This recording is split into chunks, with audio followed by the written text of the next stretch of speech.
Hello and welcome to Some of My Friends Read Comics. We've got Chris. I don't have anything funny to say. We got Vince. I'm not some monster, but I can be.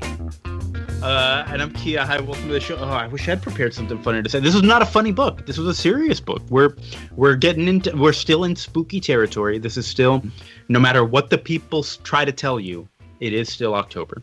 And we are still reading spooky books. Harrow County is what we're reading today. This is a Dark Horse book. I forgot to pay attention to the publisher. Dark Horse from a pretty recent. What were the years on this? Like Boy, I didn't prepare anything, apparently. It's like 2015. Yeah. Right? It just ended. It's like 32 issues total. Great, and we're reading the first volume called Countless Haints. It was just the first 4 issues. It's written by Cullen Bunn. With art by Tyler Crook. There's also another artist, Owen Gianni, I think is how you say that. He did kind of like these single-page backup stories in there, which are also really nice. So we're going to talk about that, and we're also going to get into Squadron Supreme number 5, a pretty dense issue. But yeah, let's jump right into Harrow County. So this is a book about a witch, or some witches, in a little small town called Harrow County that apparently has countless haints. What is a haint? It's like I didn't realize there was a quiz portion for this episode. It's like a ghost thingy. I don't know if it's supposed to be a term I know, or if this is a term for this world. But it's like a haunt kind of thing. But they decided to put an I there. It's a ghosty thing. How I took it. It's not Sounds like very southern. Yeah, I mean this takes place. I don't know exactly when. They mention Confederate soldiers in the past, so it's obviously after 1860. Yeah. But beyond that, I don't know. I would think it was like around the Dust Bowl times because there's cars. Oh, there are cars. Okay. Yeah, there were cars. It's sometime in the past in some small southern town. That's all you really need to know, I guess. Harrow County. Harrow County. Kia, I don't remember if we said this on the last episode, but the book that Cullen Bunn wanted to call this was Countless Haints, and the publisher was like, no. Nah, that's not going to work. That's not going to work. Nobody knows what a haint is, and they ain't going to count them. Harrow County, I guess we'll just kind of jump straight into it. This isn't one of those like IPs that people really kind of know super well. There's not much to talk about kind of leading into it. There's no movie. There's no TV show. It's just a comic book. Can you believe that? I mean, so far. I mean, I assume with Lock and Key and everything else, eventually this will turn into a Netflix original or something. Yeah, or Hulu or something. Somebody trying to throw some money at it for a TV show. It feels a lot like Netflix's Sabrina to me. Kind of because we were hoping that it would be along the lines, because we always do Halloween episodes. We've done like Chilling Adventures of Sabrina, which I think we all like universally really loved. This isn't as much like the comic, but it does feel a lot like the TV show Sabrina. In a ways, also with the art style, it reminded me a little of the Animals one. What was that? Beasts of Burden. Beasts of Burden. Thank you. Yeah, it kind of some elements of it reminded me a little of that. It's watercolor painted. So Tyler Crook painted overall, all of these things. So it is genuinely painted. It's not like digital watercolor. No, I'm gonna bet that he either traced or inked it and then either printed it off in case he fucked up majorly and then watercolored it. And you can see by the texture of that. And I have the library edition hardcover, and it has like tons of backups of Tyler Crook's like process. I think the individual trades do too, of like what his process is. It goes pretty in depth. That's neat. It's really beautiful. There's a particular scene that I really like that we'll talk about when we get to it. But so we kind of start off with a little prequel about this town, Harrow County. They burned a witch. And instantly I'm like, well, why'd you burn this witch? She was a healer, and I guess the town like turned on her and was like, well, what if she's evil? But actually they were kind of right to do that. Like she was like kind of taking kids out into the woods and teaching them satanic rituals and like maybe doing some messed up stuff with eating babies or something like that. Yeah, feeding babies to her countless haints. Hanging out with demons. Also named Hester, red flag. Hester, yeah. What was her last name? Hester Beck. Beck, thank you, Hester Beck. Yeah, but it's at least like not very straightforward. Like, did this witch need to be murdered? Was she like clearly an evil witch? Was she a good witch? It seems like a mixture of both, at least from this part. Right. It was ambiguous enough to keep it interesting. It's interesting though because I can see characters from because I really actually enjoyed this book. I ended up reading 4 volumes. I can tell certain characters in here are there like characters that have not been seen since, except in flashbacks of like the main character's mom, who's not in this book and is ostensibly gone. Like she's in these scenes. She's the one with the bow. Got it. Okay, interesting. There is, we fast forward to the future. Did they say exactly how many years? 18 years, because I think they probably based on the story, and I think later on, this girl was born right after this happened, or she appeared in the tree that they hung the witch in, and so I don't remember where in the timeline this is. I think it's in the first issue that they found 2 babies in this tree that they hung the witch. I don't think that information's been revealed because there's a big reveal in issue 4 about 2 babies. Yeah, well, no, we did see 2 babies though, and I thought it was like a dream. I thought it was like a dream. Yeah, but spoiler alert, it's canon. Okay. But yeah, there's 2 babies found, or at least this girl Emmy is found in the tree. According to the dream, it's possible. Wow. Okay, I didn't. Okay, that confuses me a little bit more because I had questions about this at the end. Well, I'll get to my questions later. Okay, cool. Yeah, this is why I read ahead and then had to double back, and so I'm like reading this. And I read it again. And I'm like, oh, okay. Well, they're telegraphing that. Okay, interesting.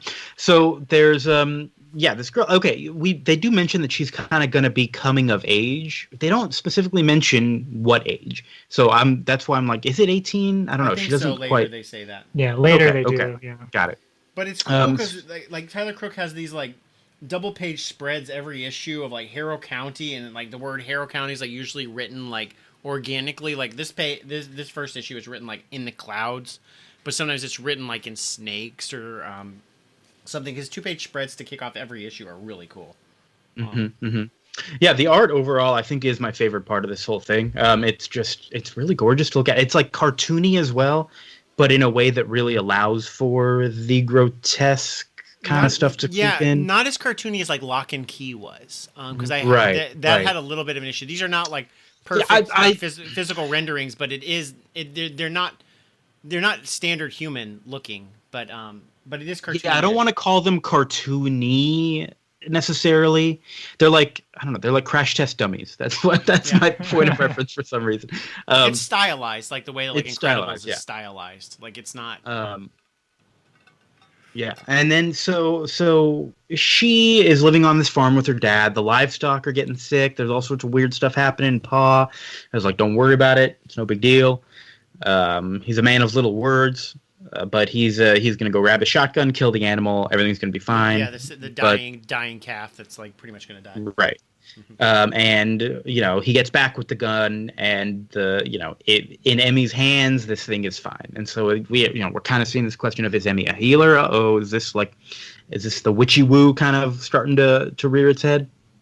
And so Emmy is hanging out with some friends, blah, blah, blah. She goes out in the woods by herself to just kind of roam the woods, I think.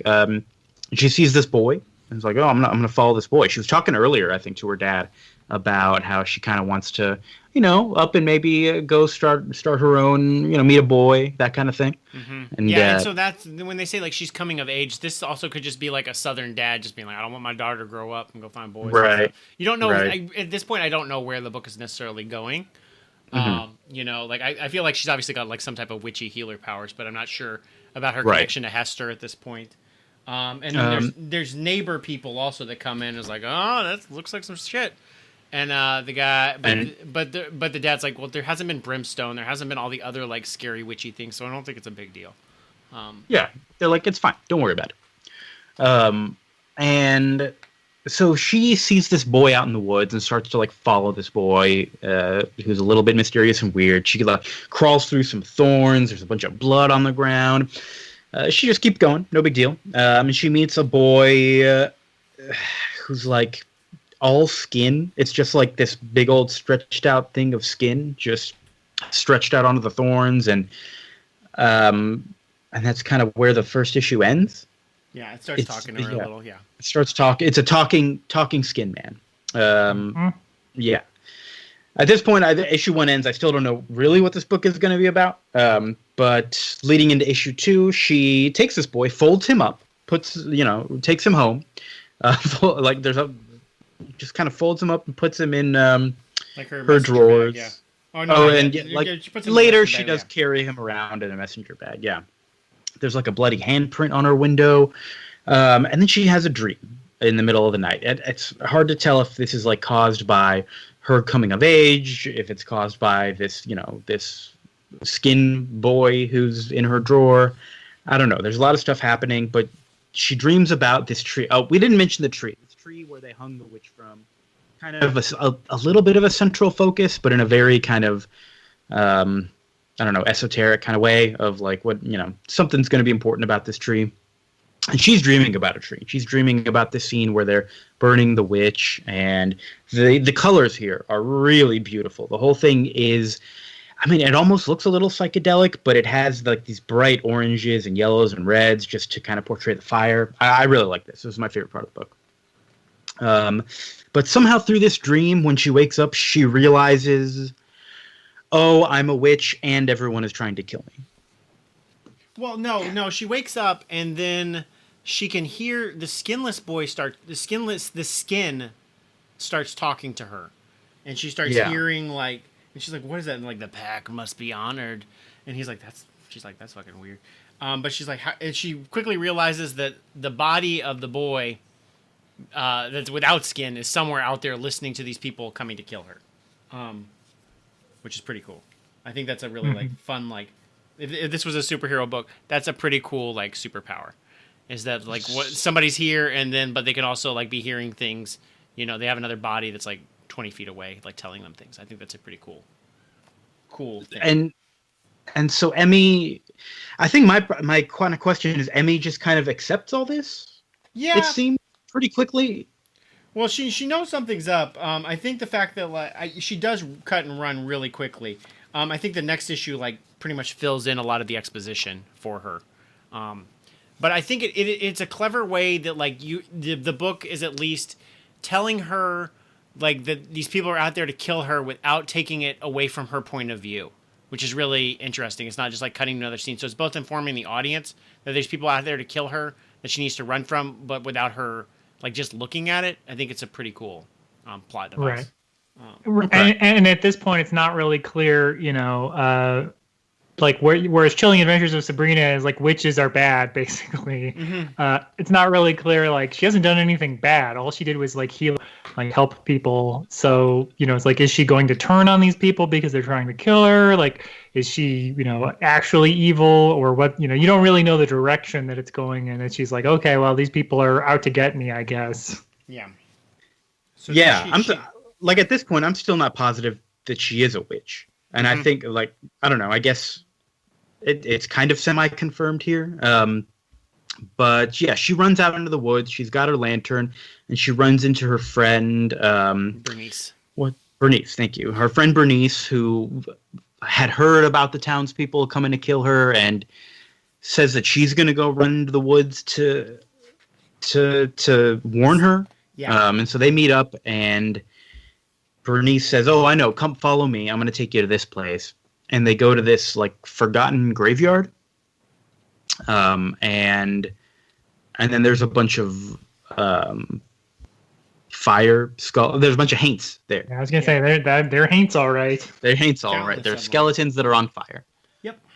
Which is again a really cool design because the skeletons are red within yellow flame around them. It's a really cool art design.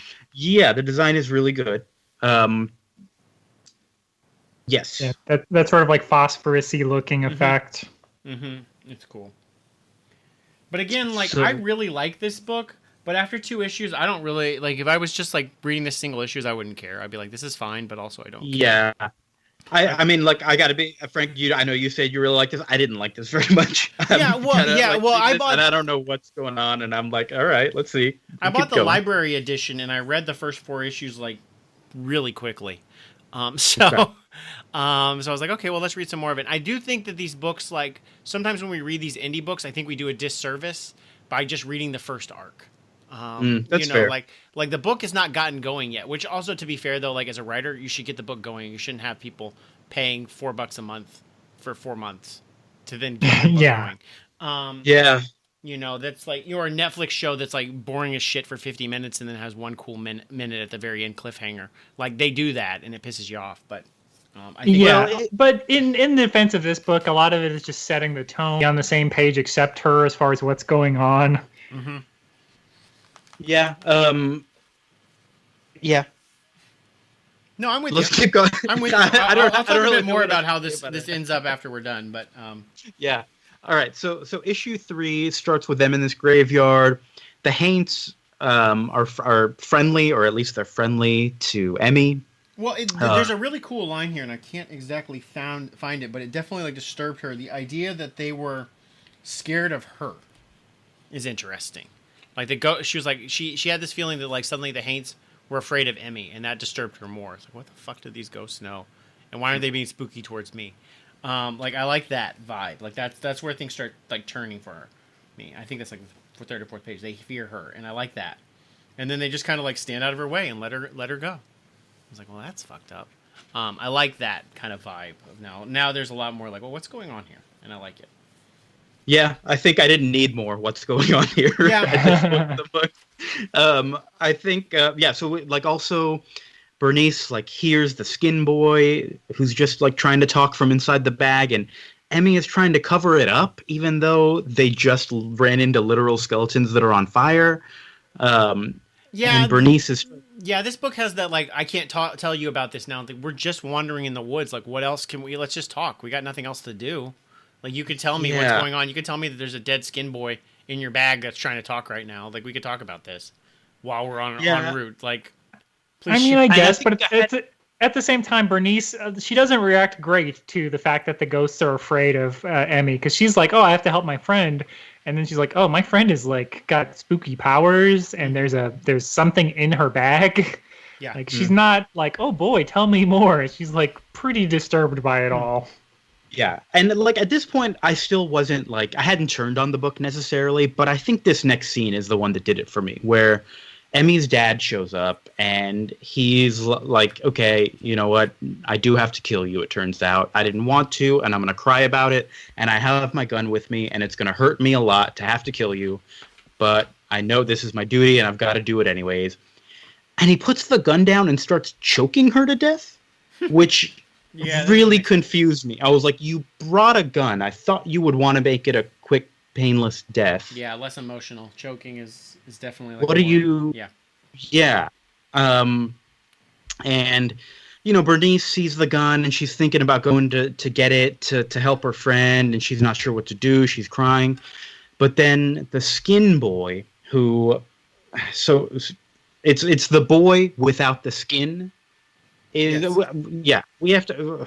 What are we calling them? This is, muscle boy. Like muscle just boy. Just muscle and tendons. Yeah. Who is hanging out and like basically following Emmy around as like a guardian angel kind of thing, except it's a guardian. It's like Inside Out Girl, if you remember. I don't know. Yeah, I don't know if it's in this issue or later. They started saying basically it's a familiar, the same way like Salem the cat is with other witches and stuff. Just an animal familiar. Okay. I thought eventually he would put the skin back on, but that does not seem to happen. At least not in the first volume. Mm-mm.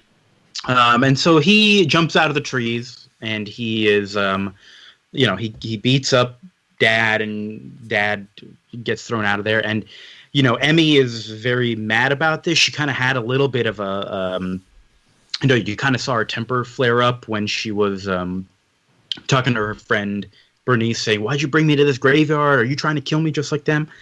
And you can kind of see her temper starting to flare up a little bit with her dad, but she's like, you know what? I'm not this witch that y'all claim me to be. I was raised better than that. I'm not interested in killing you. I'm just like gonna run away. I do like this scene though a lot. This scene was really... I like this part really. I think it's cool because like she's prophesized to be this person, and she's like, I'm not a monster like this, but I fucking can be if you push me. I really like that. Like I really like the Emmy showing spine more than like, oh, I'm just a girl who's not aware of like calves and stuff. Like she's starting to show a little more bite to her, and I like that. And I think that carries through the rest of the book.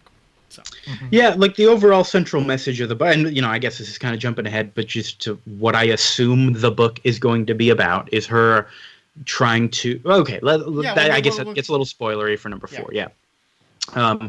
Issue 4, she meets the devil, or something that is kind of, some type of generally monster, and I don't know what it is. That doesn't remember her. So she knows that he's got a vibe that she's the reincarnation of Hester, but she doesn't remember him, and so he's kind of pissed off about that. Yeah, and she's running through the woods. She's all scared, and she runs into the pharmacist who's driving his car around, driving his truck. He's a nice old man, very friendly. Yeah, but she remembers creepy old men putting you in your car. Like, I've seen enough movies to know this is gonna turn out with somebody getting drugged and some type of rapey scene. Yeah, I was gonna say we just read all that Tales from the Crypt. Never trust a doctor or a pharmacist. Mm-hmm. He'll stab you with his hypo or whatever he calls it. Yeah, this was another. Mm-hmm. This was another example where, she sees this guy and she's like, oh, I remember him being friendly and trustworthy that time that I met him. Like, I wish I could have seen that in a scene instead of just being told that, but that's okay. We don't have time. We don't have time.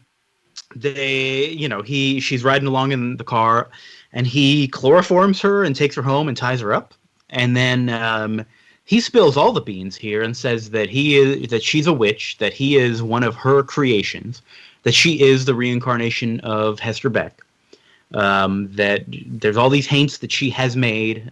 He's one of the creations. It's his job to make her remember who she is. Before she died, she whispered it into his ear and put a worm in there. That's his one purpose in life. That even if the new form says no, it's his job to make her remember. I do like that touch of like you see, and you can see it in some of the earlier scenes that like some of the townspeople have like fucked up ears, so it's like a nice touch that it's like, oh, Hester's, because she's done something to them, they're physically screwed up. Mm-hmm. Yeah, she is. It also reveals that some of these things are not her friends, and that they actually don't like her.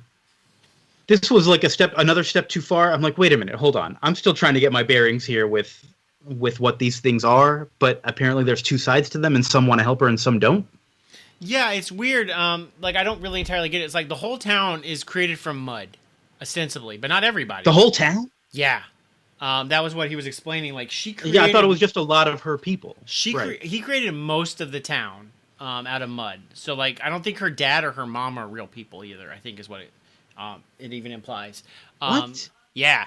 So, like, the whole town is basically like Hester's creation, like Hester playing God. And then some people of her mud people turned against their God because they either didn't want to believe it or not. And then some are like acolytes of this witch. And the pharmacist dude is one of them. Okay. A lot to take in. Yeah, so he's actually to like help you understand who you are before I'll let you go. Yeah. Yeah, why did you start by chloroforming her and tying her up? I feel like that was a wrong move. Overall, I was very thankful. In terms of first steps, when meeting people and first impressions, chloroform is not the way to go. Dating tip number 1 and friendship tip number 1 from some of my friends read comics. Don't chloroform your potential friends. SOMFRC. Some of my friends, what are? Oh boy, read chloroform. You can't read chloroform. Some of my friends chloroform people. Yeah, we'll work on it. I don't know that podcast can go too far. I don't think it's going to get off the ground. No. Although that would be an interesting celebrity interview type show where the theme is that you've chloroformed them and they have to answer your questions. That's like a Space Ghost kind of weird interview. All right. So kind of the opposite of Hot Wings, right? The opposite. Yes, that's perfect.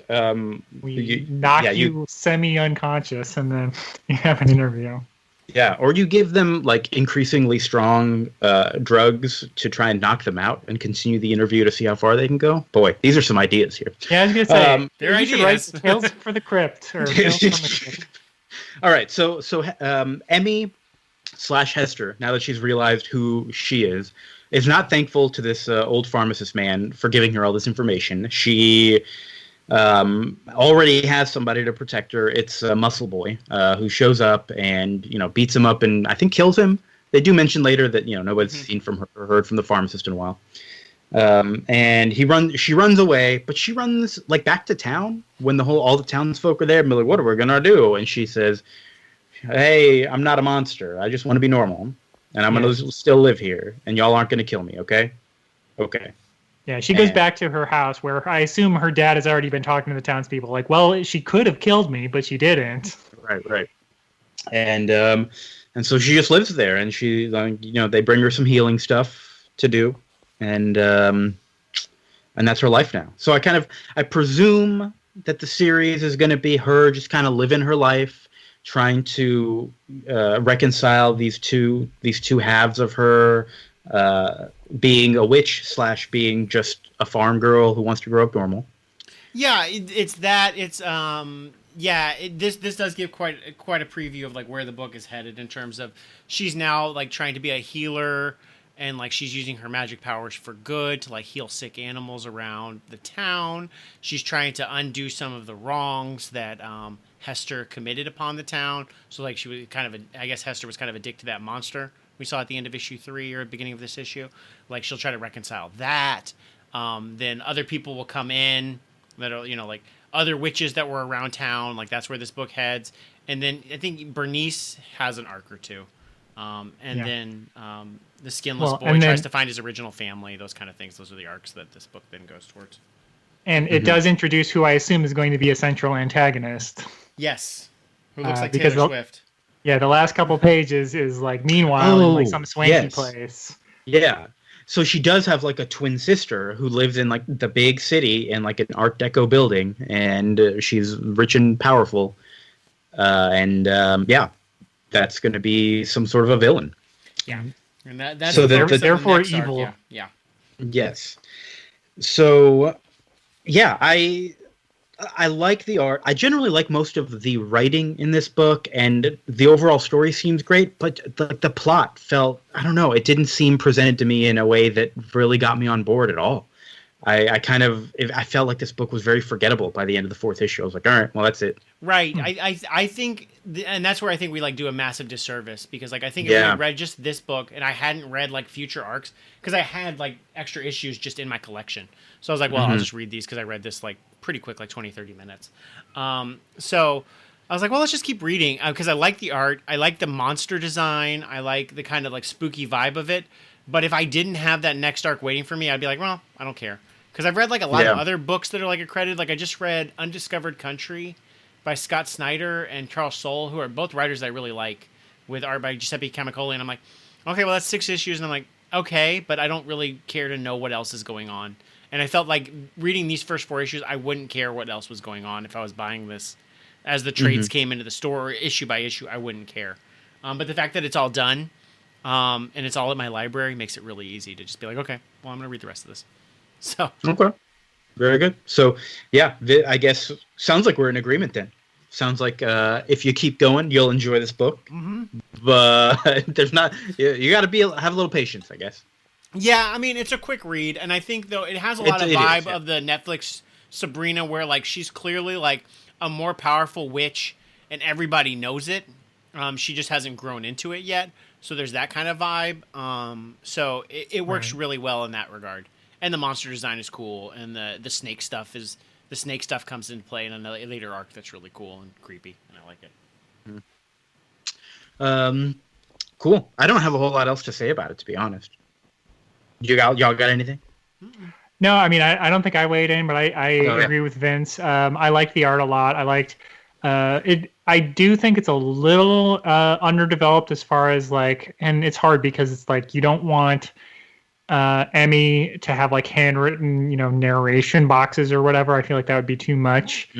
But there's just not quite enough of like her talking to anybody to like work out how she feels about what's happening for a long time.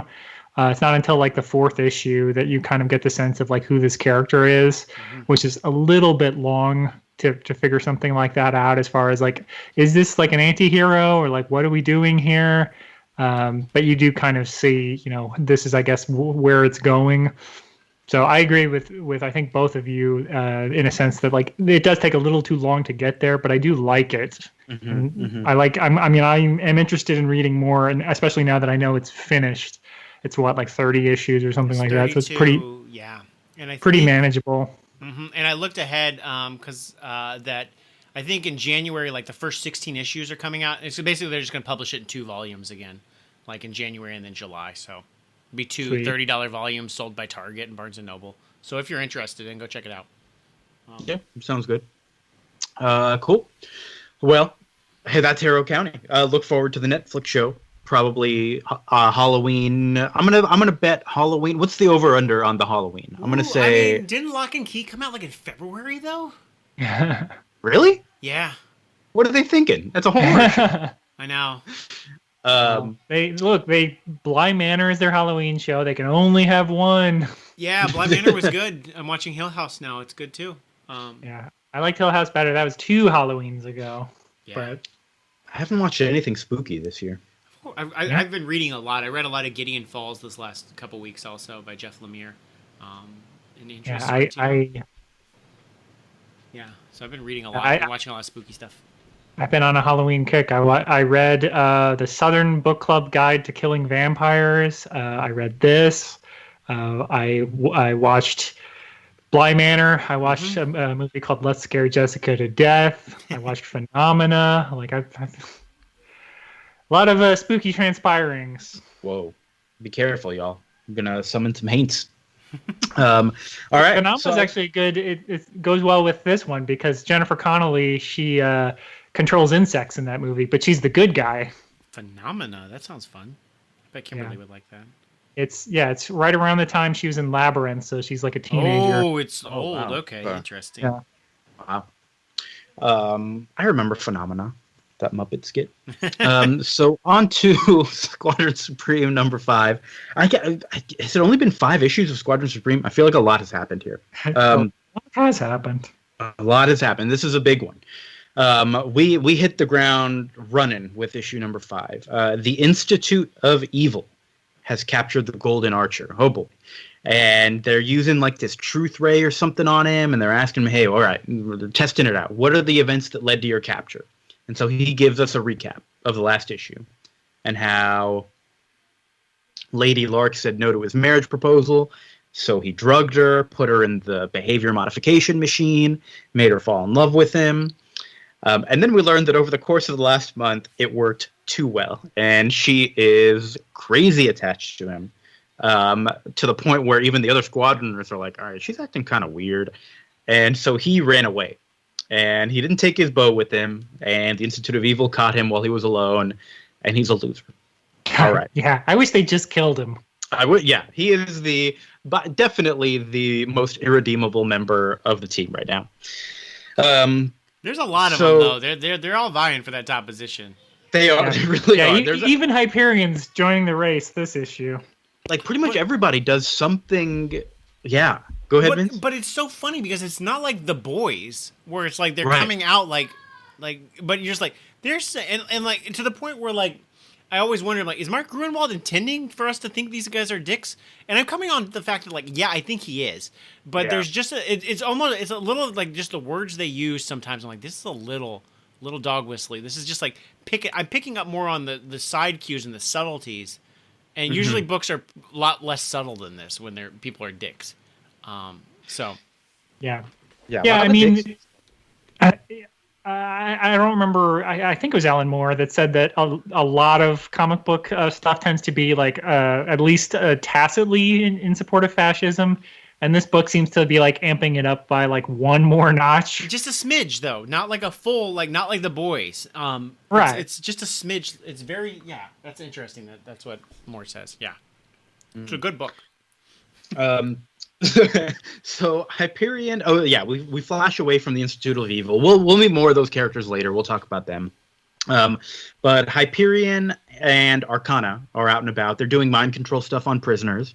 The prisoners are technically volunteering for it. It doesn't really seem like they have much of a choice. They're like, yeah, okay, sure. All my charges get dropped if I just let you mind control me. Great. Scientific testing on prisoners. Cool, guys. Yeah. And they tell him. They tell this one guy like, you don't want to cause harm to anybody. You don't want to take anybody's stuff. Blah blah blah. He gets out of the machine. He feels great. Yeah, I don't like this vibe though because it's not like they're not programming in with code. It's literally a person with a microphone. It's specifically Arcana saying you want to feel this way. You want to feel this way. That's the input device, which seems like right for monkey's paw misinterpretation. Yeah, that's exactly what I was thinking. Very like, all right, to the letter of this whole thing. Okay, what if he needs to feel that way sometimes? Yeah, or what if it's like overdeveloped, as we just learned, like literally pages ago, where she felt too much, where Lady Lark fell too much in love with him. Yeah. And so Arcana is starting to actually come around on the mind control stuff. The prisoner feels great afterwards. There's like 67 of them waiting for this, and it takes about 5 minutes each. So they got to be like, all right, we got to drop it for a bit. I love though that she says they do one convict, and then she goes, "At 5 minutes per convict, we're not going to finish today, so we better just call it a day and come back tomorrow. Like just fucking pack it in. Don't try to get like 20 in today. Just pack it in right now." Was it clear that was their first one? I wasn't positive. No, I think they've been doing it, and then because she has some throwaway thought bubble. Okay. I do like also the prison guy who's there has a question for them, like, so when there aren't any prisoners, what am I gonna have a job? And Hyperion's like, yeah, don't worry, we'll have a list of stuff for you. Which is, there's a lot of little tiny interesting lines throughout this whole book that I'm just like, oh, that's like, that really fleshes out the world with just a line. Yeah, but it's also like makes me like, Hyperion, you didn't think this shit through? Like, come on, bro.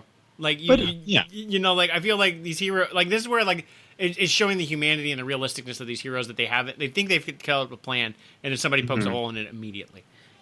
Yep. Yeah, and I like too later, skipping ahead a little bit, but Hyperion at the meeting is like, y'all, we're running behind. Nuke's dead. Archer's missing, even though he's the worst one. I'm proposing no more leave time. Yeah, and everyone's like, no, that's stupid. Well, I love Hyperion's that. like, okay, I'll drop it. I love that Hyperion drops it. He's like, okay, all right, I get it. He's like, bad suggestion.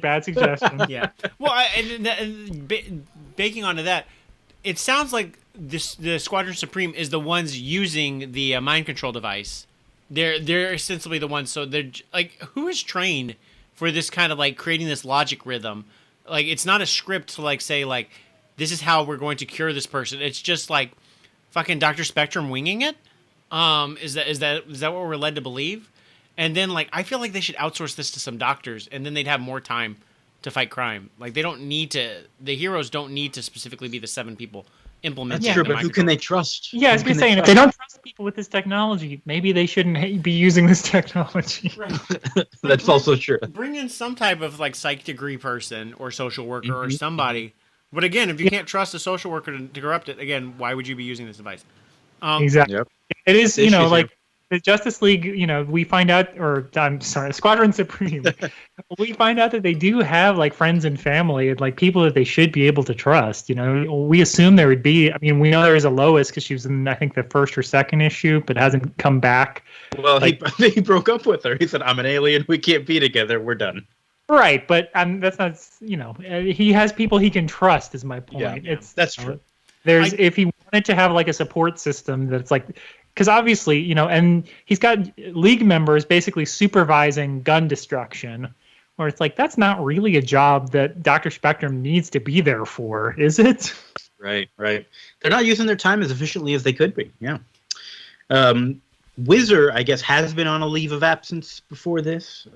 He's saying bye to his wife and kid. He got 1 day off this month. Yeah. And, his family is like, oh, I wish we could see you more. They do understand how important his job is. They're not, like, pushing back or anything. But he's a little late to the meeting. I do like this, though. I do like this touch, because I remember in my writing, it was like, he has super speed, but wherever he lives, it's still going to take him an hour to run there.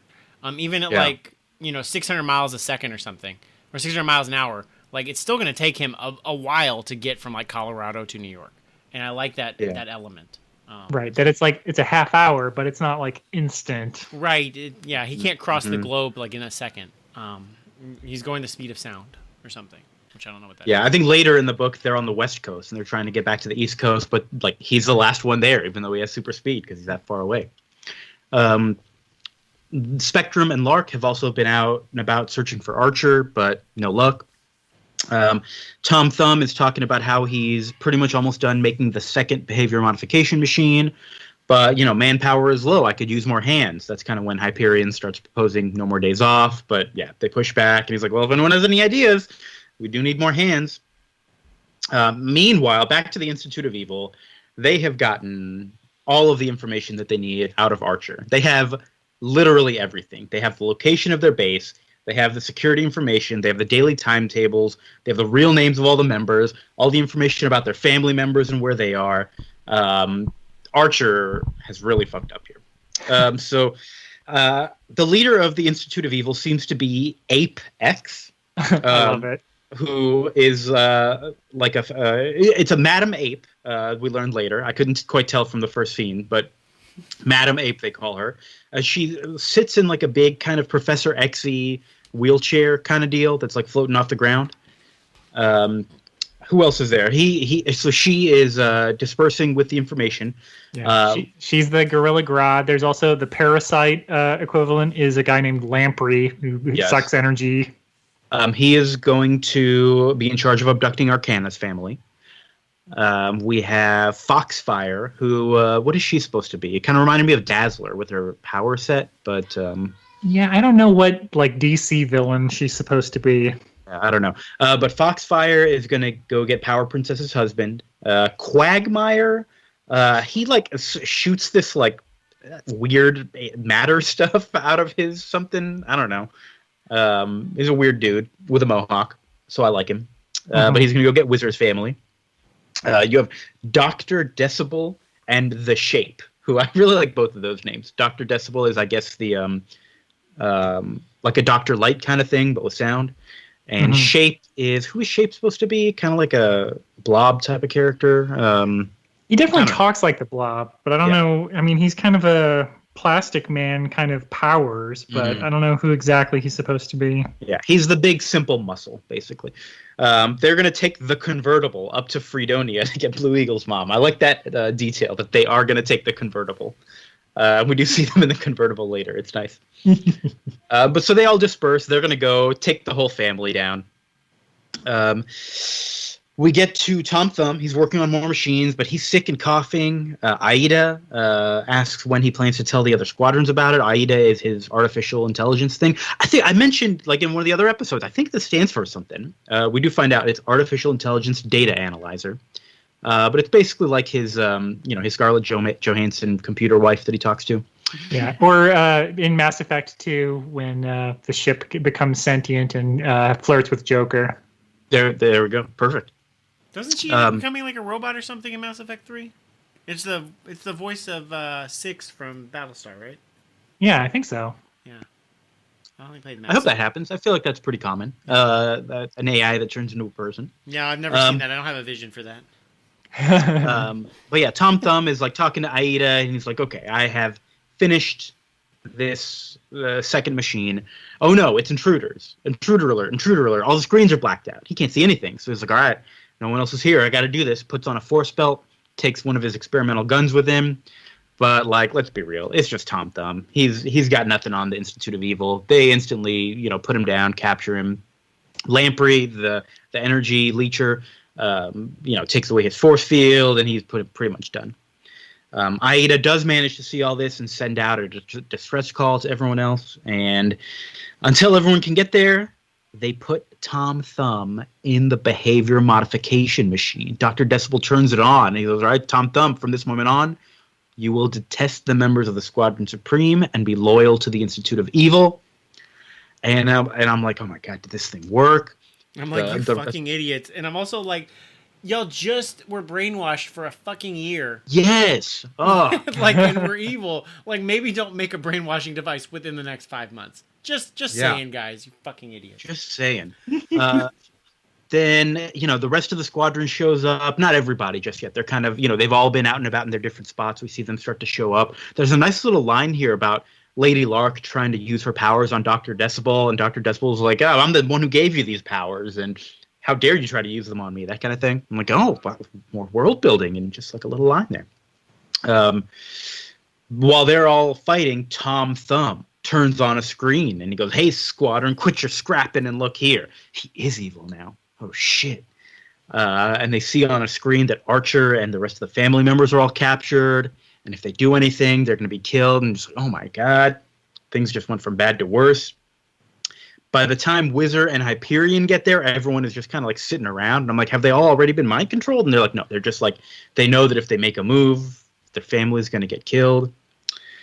Hyperion gets leached right away, and so Wizard just like gets the hell out of there. This is like, I guess Wizard does get a bit more of the focus in this this issue here. Not too much. It doesn't feel like Wizard got as much of the focus, but yeah, for considering, because we thought that like they've been focusing like on one character at a time, and he's in the top panel of this issue, so we thought like, oh, this is gonna be a Wizard issue, and not as much this time. Not as much. We do see like, quite a bit of him. We saw him with his family, and he cares about his family, I think, more than anyone else. Not that the others don't care about theirs, but him he's and like the family. Yeah, they are like definitely the family people. So he runs away. He's like, all right, I have to get out of here and figure out what I'm going to do. I can't just rush headstrong into this. Calls his family to see if they are home. Calls the neighbors. Like, no, I've been broken into. And I like so this, though, because he has this decision. He's like, do I go home right now, or do I save the Squadron Supreme? It's like a big moment. And I'm like, fucking go home, bro. Like, go home. Yeah. Yeah. But he's an idiot. Does confirm That's that his family's not there. The Wizard. Yeah. We do learn that he's a bit of an idiot. He goes to the local precinct that he's nearby. Where do you have your guns that are going to be picked up? And, the sheriff or whoever takes him to this back room. He's like, there's only so many because our day is next week to send them all away. And he's like, I don't care. Is this the most lethal weapon you have? Great, I'm out of here. And he zooms in using the secret underwater entrance for amphibian, which is a nice little scene of him running across the water. Runs in, guns a-blazing, yelling, "Die, you bloodsuckers," which made me laugh. He looks like Ray Spannon from Johnny Quest with the Charlie Brown costume. Yeah, because he has white hair. Yeah, it's a very stupid plan. I don't know what he was hoping to accomplish. Bad plan. The Squadron Supreme has all been brainwashed at this point. They stop all the bullets. Lady Lark knocks him out. And they say, okay, well, we've got everyone. Let's head back to our Institute of Evil base now that we have all these new members. And, the family members see them show up, and they're all happy to see them, but Archer knows what's up. He's like, oh, my God. And Ape X welcomes them all and says, all right, I'm going to teach you all how to be good villains. But it was a trick. The Squadron Supreme has not been brainwashed. Tom Thumb was just pretending to be brainwashed. Tom Thumb, with his new machine, programmed it to not have any effect on their own brainwaves because he was secretly a little bit suspicious of Archer and what he did to Lady Lark. And he's like, yeah, I shouldn't let this happen anymore. He doesn't say this out loud to anybody, but we do kind of see that he's aware, and he was planning for it. So he put in that fail-safe after what happened to Lady Lark. Yes. Okay. Because he just finished his second machine right before the Institute showed up. There's a nice little fight scene. Apparently, Ape X is also kind of a robot. Did y'all see that in the background where she's just kind of getting thrown out of her chair? Yeah, and then there's like wires connected to the chair. Yeah, it was strange. I want to learn more about Ape X. I think you will, based on the cover for next issue. Oh, I didn't see the cover for next issue. We'll talk about that in just a sec. All right. But that's where that issue pretty much ends. Dr. Spectrum has a little moment where he's like, "Oh, I promised I'd never use my ring again to fight, but I kind of had to in the moment to protect myself," that sort of thing. They're like, "Oh, it was nice of Tom Thumb to give us all a wink as we were going, into the behavior modification machine." So they all just kind of played along. The issue kind of ends there. Well, it ends with a key moment where Wizard apologizes for leaving to go save his family. And Hyperion's like, we all make mistakes. And I'm like, fuck you, Hyperion. Fuck you. Yeah, that was wrong. And even Wizard's like, how can I get them to trust me again? I'm like, Wizard, you didn't make the wrong decision. Like, I know an ethical dilemma is like two right decisions, but I still think you chose the right decision to go care for your family. The ones that don't have superpowers? Yeah. That weren't fake brainwashed. Yeah. And all... Fuck you, Hyperion. Yeah. This is where I turned on Hyperion. I'm done with Hyperion. I think he's more stupid than straight out fascist, but I don't like him. Well, that's also the problem with fascism. Stupid people end up being in charge sometimes. Never heard that. I'm looking at the next cover now. So we have amphibian in like the top left corner. So I guess it's going to be an amphibian issue. But it is number one hero for me. Bang bang. He's my favorite. Yeah, Amphibian is the one who has been most vocal about not agreeing with stuff. And the cover shows that Hyperion is introducing the new members of the squadron, which are Apex, Lamprey, a bunch of the other villains here. So, yeah. I'm assuming they used the brainwave on them. Oh boy, interesting. We'll see how things go. Wow. I did like. There was a minor touch. I liked that the Institute of Evil defeated the Squadron Supreme. It says like, "Thank you, America. You're welcome. These guys were clearly bad for us." And part of America was like, "Yeah, we agree." And I like that little element. Yeah, it's not very clear black and white with anything so far, which is pretty nice. This book is very weird because I'm rooting for the Squadron Supreme, but I don't like any of its members, like individually. You know what I'm saying? Yeah. Like it's very like I don't know if I was ever rooting for the Watchmen. I'm surely not rooting for like the heroes and the boys. And like these heroes are kind of dickish. I'm kind of rooting for them to succeed, but every little like micro element, I'm like, fuck you guys. You guys suck. Well, you're rooting for them, I think, to hope to like become better than they are. Maybe that's it. Yeah, because I think it does a good job of like, obviously, Archer's horrible. Some of the other characters are just so shitty, but it's like, like Arcana and Amphibian and these people, like they haven't really done anything wrong. Like they just have bad leadership. And Tom Thumb is like he's getting he puts technology sometimes ahead of like what's right. But he seems to mean well. So I mean, pretty much all of them seem to mean well, except for Archer, and I guess even Spectrum at this point does mean well, even though we haven't really addressed his other problems. Yeah, he's a misogynist, I guess. Yeah. He's not like irredeemably bad. He's just kind of a 50s chauvinist asshole. Yeah, Archer is pretty irredeemably bad. No, yeah, that guy. I don't agree on that. They should literally kick him out of the group. Like, if it was me, if I had a vote, I'd be like, get out of here, Archer. Yeah. Like, you gave all our identities, you risked everything. We can't brainwash you into being good at your job. You drugged your girlfriend when she was going to break up with you. And then which they don't even know that part of like how he's even worse than they know. They just know that he got captured, put everybody's lives in danger. But hey, end result. They got a bunch of new members in Institute of Evil, so it's all good. Always look on the bright side, Kia. Always look on the bright side. Cool. So yeah, that's Squadron Supreme. We'll continue with issue 6 next time. Which again, like if they were really trying, I don't know how many other superpowered people, but there has to be another way than brainwashing villains. There's got to be. But Apex, she's just so smart. And maybe a robot. How do you brainwash a robot? Maybe an android. Look, I don't know. We'll find out. How do you brainwash an ape for that matter? How do you brainwash an ape? Oh man. So next time we're gonna read number 6. And we are also going to read what Vince has described as being the best-selling comic book of, one of the best-selling comic books of the modern day. I think straight up, yeah. It's from a new publisher that we've never covered on this show. Scholastic. Well, who is the publisher? Scholastic. Never heard of it. How long have they been in the biz? They have a book fair. I don't know if you ever heard of it. But Scholastic. They don't distribute in comic stores, which is crazy, right, guys? They distribute in Walmart and places where people read books. Wow. And they had the most recent. Yeah, we're reading Dogman by Dave Pilkey or Dav Pilkey. I'm not sure. Dav Pilkey. Dogman, specifically book number 3, A Tale of Two Kitties. The most recent Dogman came out and was the best-selling book of August 2020, straight up across all books in the United States. Prose, nonfiction, straight up. Best-selling book of August. I think it's the 15th best-selling book of the year in 2020. Like, no comic book is reaching like millions of sales the way Dogman is. It's a really good comic. I've read it with my 6-year-old son.